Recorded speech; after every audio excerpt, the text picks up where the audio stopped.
তো 25শে ডিসেম্বর আমরা সবাই মিলে মানে সব ফ্রেন্ডরা মিলে মানে পিকনিক করেছিলাম।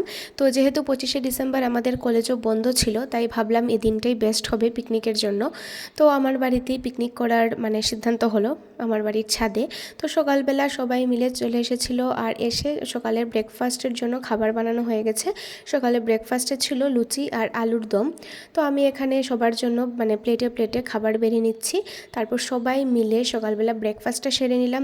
আমার দুটো ফ্রেন্ডের আসতে একটু লেট হয়েছিল, ওদের বাড়ি মানে অনেকটা দূর ছিল, তাই ওরা আসার পর ওরা ব্রেকফাস্ট করেছে আর আমরা মানে করে নিয়েছিলাম। তারপর এখানে দুপুরের রান্নার জন্য সব প্রিপারেশন হচ্ছিল। এখানে অনামিকা বসে মাংসটাকে মেরিনেট করছে, আর আমি এদিকে ফ্রাইড রাইসের জন্য টবজিগুলোকে ভাজছিলাম, আর এদিকে শর্মিলা বসে চিনিটাকে গুঁড়ো করছে, আর এদিকে তো বাকি সবাই খুব পরিমাণে নাচছিল। তারপর আমরা কি করলাম সেটা তোমাদের সাথে শেয়ার করব। তো এই ভিডিওটা নেক্সট পার্টে আসছে।